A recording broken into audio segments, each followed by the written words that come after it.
دوستانو سلام او وخت مو په خیر. په موږ هم کرار سپین ژیرتوب لاره را خلاصوي.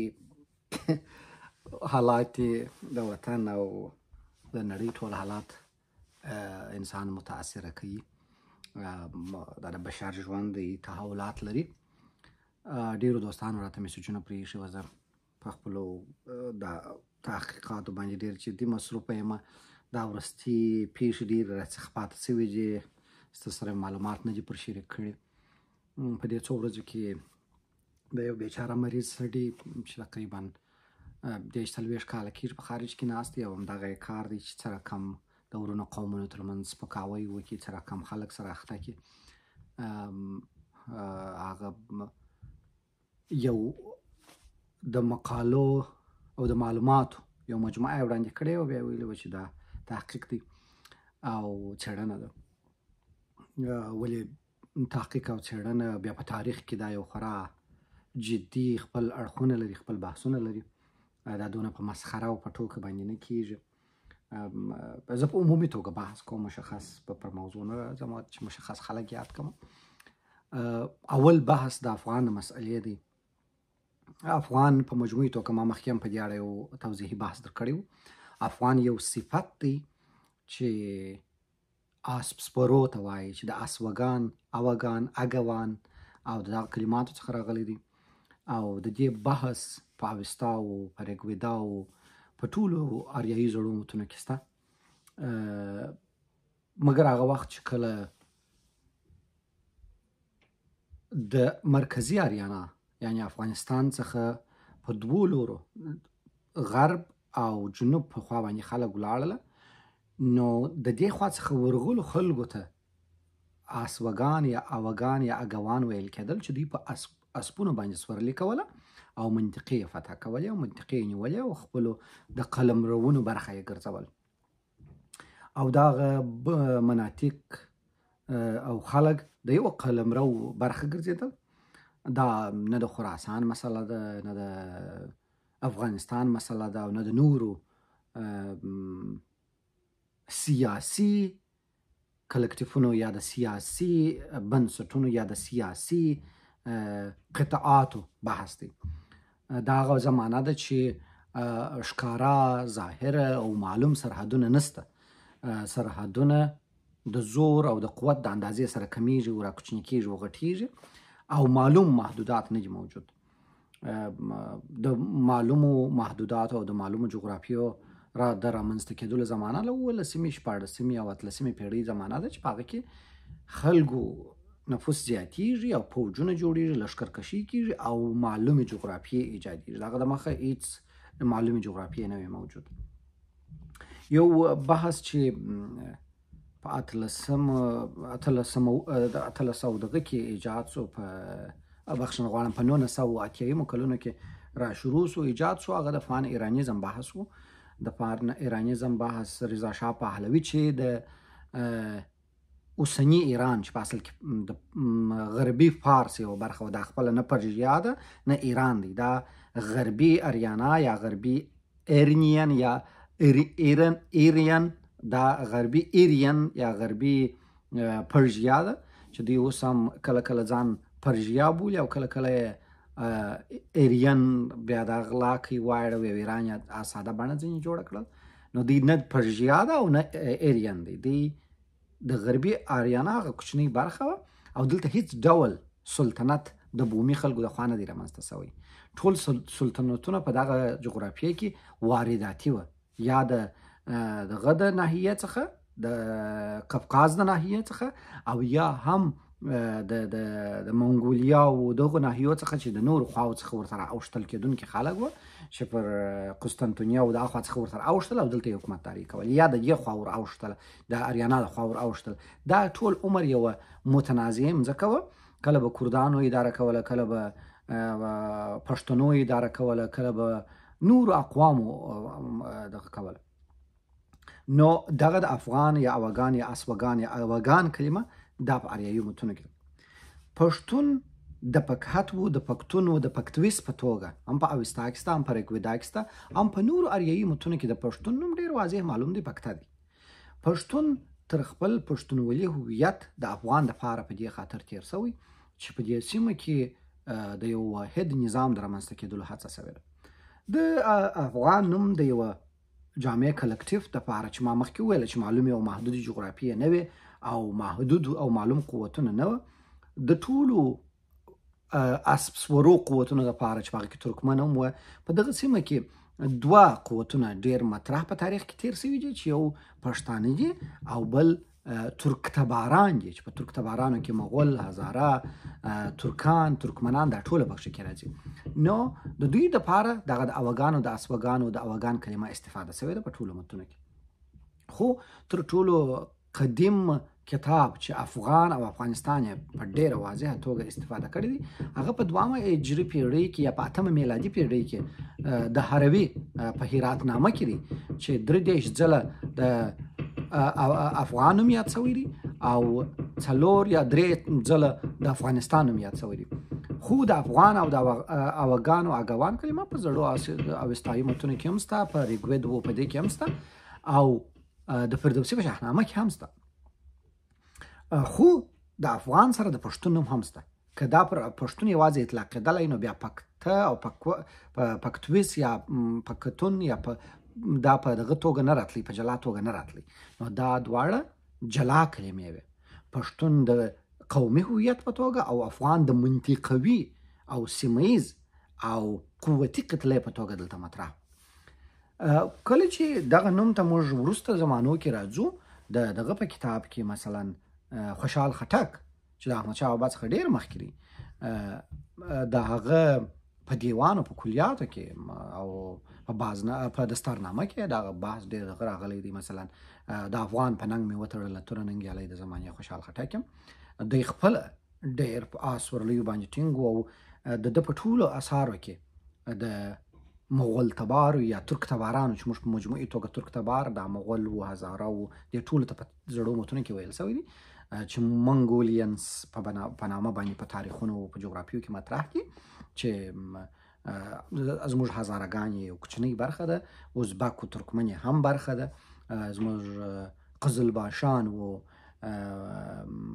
په بدخشان کې ځینې اقوام یې هم برخه ده. دا د دغه لوی قتلې د ترک تبارانو هغه دغه د اساس او بنیاد دی.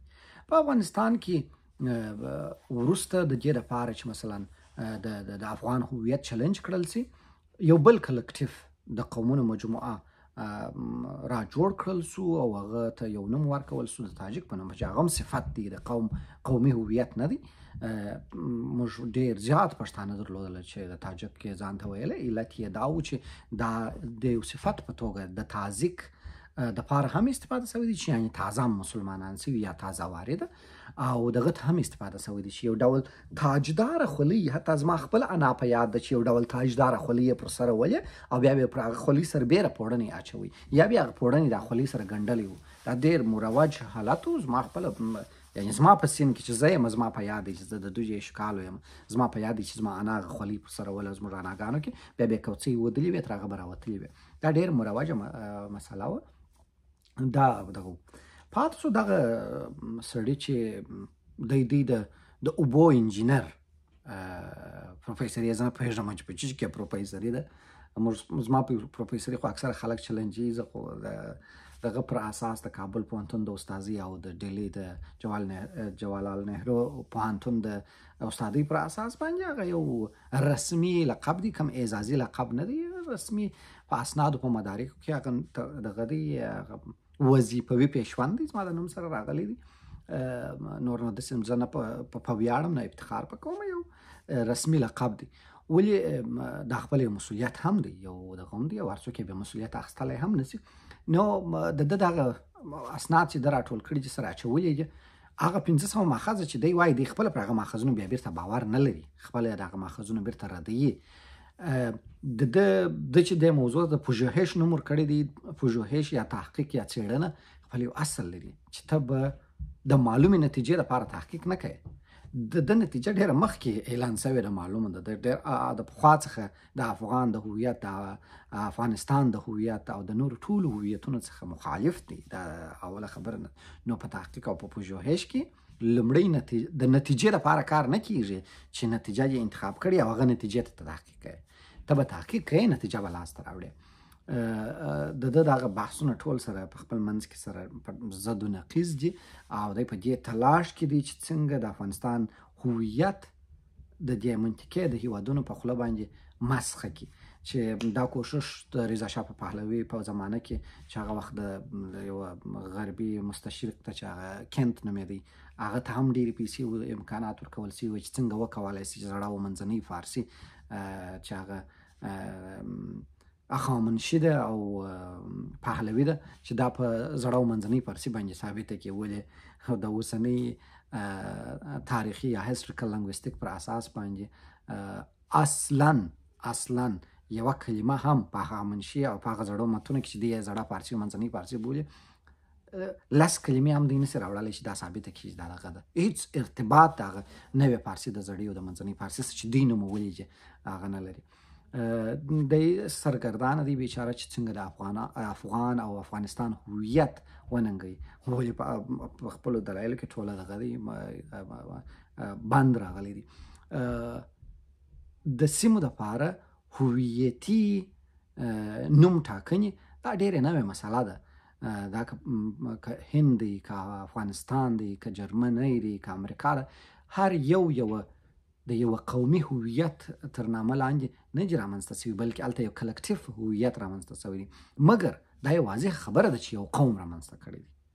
ترکیه ترکانو رامنځته کړی ده، جرمني جرمنانو رامنځته کړی دی. هر مملکت چې تاسو یادوئ چې هغه زاړه مملکتونه دي، سنتي او پخواني ریښې لري، هغه د یو قوم پر اساس رامنځته سوي دي. نور قومونه ورسره راغلي دي، ورسره یو ځای سوي دي. نو افغان هېڅکله پښتون ته نه وایي. تاسو پوهېږئ پښتونولي خپله کوډونه لري. موږ پښتونولي او پښتو یو پښتونولي ده چې هغه یو فرهنګ دی، یو کلچر دی. بله خبره دا ده چې دلته پښتونولي کله کله ډېره سپکه یادېږي. ولې د پښتونولي هېڅ کوډ د تاجکولي او د هزارولي او د ازبکولي سره په ټکر کې نه دي. ټوله یو ډول اصول دي. هغه ډېر خاص معلوم او محدود اصول دي او هغه د نورو دغه سره تړلي دي، د نور سره یو شان دي. زه دغه بحث د دې لپاره ما مطرح کړی چې ډېرو کړیو کې دا بحث کېږي چې دا تحقیق سوی دی. دا هېڅ ډول تحقیق نه دی، دا یو ډول تدوین د معلوماتو دی او هغه معلومات یې یوازې راټول کړي دي چې غواړي د دې لپاره چې یو شی غلط ثابت سي. نو دا نه د حقیقي میتود دی او نه د تحقیقي لاره ده. دغه خبرې خپل په منځ کې ټوله سره ضد و نقیض دي. او آخري خبره دا چې افغانستان د یوه اوس دپاره هیوادونه چې په نړۍ کې موجود دي هغه ټوله د بین الملل په اساس دي. په بین الملل کې ټول مملکتونه خپل نوم او خپل د هویت نوم لري. افغان او افغانستان دا نه د پښتنو په نوم ثبت دی او نه د پښتونولي یا د پښتونستان په نوم ثبت دی. دا د افغان په نوم ثبت دی چې پښتون تر خپل پښتونولي ورته تېر سوی دی او افغانیت ته راغلی دی. په دې باندې هېڅ متنازع بحث نشته. دا ځینې خلک مریضان خلک شته چې هغه د مریضۍ په اساس باندې پر دې باندې غږېږي. نو په دې کې هېڅ متنازع حالت نشته. ډېر تشویش مو ورته کوي. دا هڅې ډېرو خلکو کړي دي، ایرانیانو کړي دي، امریکایانو کړي دي، انګریزانو کړي دي. هر چا په خپل وخت کې کوشش کړی دی چې دلته هویت نقص کړي، خلک په تشویش کې واچي. هېواد په براله توګه محکوم سوی دی، مګر خلک دغه رقم مریضان د دې پر ځای چې د هېواد د راټولېدلو، د یو ځای کېدلو، د یو موټی کېدلو فکر وکړي، بیخي د پاشل کېدلو متنازع کول، دا په یو ډول د دغه روان حالت ملاتړ دی او دا د دې پروژې برخه ده. نو نه د چا سره شاربي، نه د شاربلو زمانه ده. په دغو نه لنډ راټول کړئ. زه به دا جمله په افغاني غرور وایم: نه رانجسي مملکت دې آزاد کړي، نم دې بیخي ګلستان کښېږدي، نم دې بیخي ارغوان کښېږدي، چې دی غواړي هغه نوم دې پرې کښېږدي، خو اول دې نه رانسي آزاد دي. او دا نوم چا په مسخرو په ټوکو نه دی ټاکلی. دا نوم دلته په وینو ټاکل سوی دی، په وینو ساتل سوی دی، ملک په وینو رامنځته سوی دی. نو دا د سرونو په نظرانې باندې تر دې ځایه را رسېدلی دی. دا نه په مسخرو اوړي، نه په مسخرو را اوړي، او نه پر دې باندې متنازع بحث ده. د افغانستان 20 کلن تیر نظام د افغانستان د تاریخ تر ټولو قوي مشترک نظام و. لوی جرګې پکښې وسوې. په لوی جرګه کې د هر ډولې، د هر فکر، د هر قوم، د هر طبقې، د هر قشر خلک ناست وو او په ټولو په اتفاق یې دا لپاره دا شی تثبیت کړی دی. نو تشویش نه دی په کار، بحثونه نور ډېر اړین دي. د بقا مسله ده په نړۍ کې، د نوي عصر مسله ده. تشویشونه مو ورته کوي. دا چندانې مهم کتاب نه دی چې اوس یې موږ ټکي په ټکي بحث کوو او دې باندې رد کړو چې دا دی. او د کتابونو نومونه ما واخیستله، دا په ډېرو غټو کتابونو باندې دا رد دی مطلق، چې د افغانستان او د افغان هم نوی دی، دا هېڅ نوی نه دی. دا کومه زمانه چې ده یاده کړې ده دا بیخي داسې منطقي نه ده، عقلاني نه ده. نو او د هېوادونو تاریخونه د رسمي شروع کېدلو سره نه دي تړلي، بلکې د پیدایښت سره تړلي دي. موږ که مثلا دغه یادوو، هند یادوو، نو د نن څخه نه را شروع کوو، هغه چې دا څونه تمدنونه پکښې تېر شوي. هر مملکت موږ نسو ویلی چې نړۍ 200 کاله ده. نړۍ د هغه وخت چې را شروع دغه تاریخ لري تر اوسه.